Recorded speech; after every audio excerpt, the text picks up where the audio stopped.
कारण मुंबईमध्ये मुलं पळवणारी टोळी सक्रिय झाली असून मुलांची काळजी घ्या असा मेसेजने सध्या पालकांची चांगलीच झोप उडवली आहे। मुंबईमध्ये खरंच मुलं पळवणारी टोळी कार्यरत आहे का?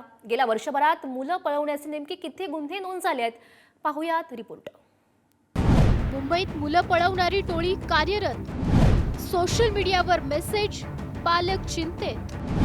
व्हायरल मेसेजचं सत्य काय? किती तथ्य? विक्रोळीतल्या पार्कसाइड परिसरात बुरखा घालून रिक्षा चालवणाऱ्या माणसाविरोधात असा उद्रेक पाहायला मिळाला।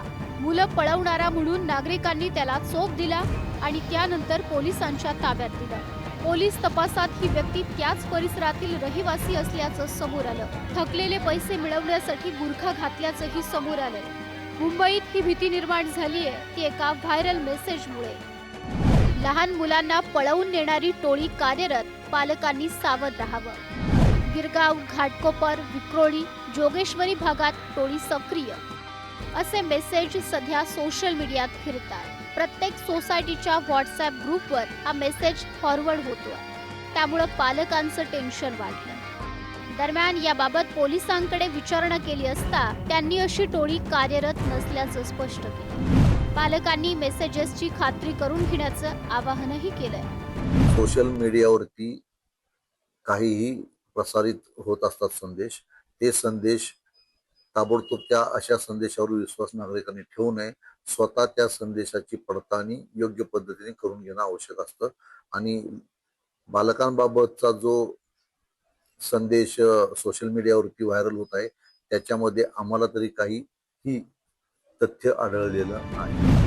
अशा व्हायरल मेसेजेसमुळे पसरणारी भीती अवास्तव असली तरी गेल्या काही काळात मुंबईत लहान मुलं आणि मुलींच्या अपहरणाच्या घटना वाढल्यात हे देखील कटू सत्य आहे।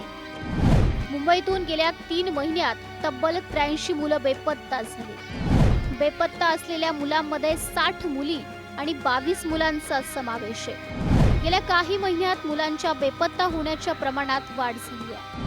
कुर्ला, कुरार, मालवणी, पवई, साकीनाका या परिसरातून सर्वाधिक तक्रारी आहेत। 18 वर्ष वयोगटातील 41 मुली आणि 13 मुलं बेपत्ता झाली आहेत। मुंबईत सध्या सोशल मीडियावरती एक मेसेज जो आहे तो धुमाकूळ घात असलेला आपल्याला पाहायला मिळतोय। गेल्या आठवड्याभरापासून घाटकोपर असू दे, विक्रोळी असू दे किंवा गिरगाव या संपूर्ण भागात एक व्हॉट्सअपवरती मेसेज फिरतोय ज्यामध्ये मुलं चोरीला जात आहेत अशा पद्धतीचा प्रामुख्यानं संपूर्ण उल्लेख केला जातोय। मात्र अशा पद्धतीचा कोणताही मेसेज खरा नसल्याचं पोलिसांकडून सांगण्यात येतंय। बेपत्ता होणाऱ्यांमध्ये मुलींचं प्रमाण चिंताजनक आहे।